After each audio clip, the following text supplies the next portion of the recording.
কি যাতে গৰু খুঁটি বিতৰ্কিত হয়, অসমীয়া মানুহখিনি ইয়াৰ পৰা আঁতৰি যায়, আকৌ এবাৰ বাংলাদেশীখিনি ইয়াত সোমায়। বিতৰ্কিত হ'বলগীয়াটো কথা ইয়াত একো নাই। বিতৰ্ক এটাই যে কংগ্ৰেছক ভোট দিয়া মানুহখিনিক আমি আঁতৰাই পঠিয়ালোঁ।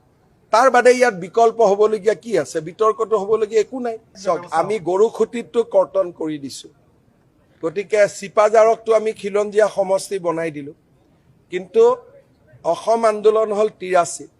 অসমত বিদেশী সোমালে 1930 চনৰ পৰা। বিশ্ব শৰ্মাই 100 বছৰৰ ইতিহাসকটো এদিনতে পৰিৱৰ্তন কৰিব নোৱাৰে, কিন্তু আমি অগণি শিখা আকৌ এবাৰ জ্বলাই দিছোঁ। মোৰ পিছতো হেজাৰজনে দায়িত্ব পালন কৰি থাকিব। কিন্তু একেদিনাই যদি আপুনি অমুকক খেদক তমুকক খেদক, 100 বছৰৰ ভুল এজন হিমন্ত বিশ্ব শৰ্মাই শুধৰণি 4 বছৰত কৰিব নোৱাৰে।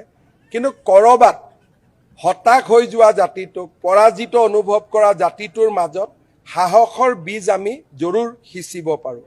আজি বিদেশী বহিষ্কাৰো হৈ আছে, মাটি উদ্ধাৰ চলি আছে, আৰু এক প্ৰকাৰ আজি য'ত অসমীয়া থিয় হ'ব নোৱাৰিছিল, আজি প্ৰতিখন জিলাতে ধুবুৰীৰ দৰে জেগাটো আজি আমাৰ খিলঞ্জীয়া মানুহে এতিয়া নিজৰ অধিকাৰ ঘূৰাই পাইছে।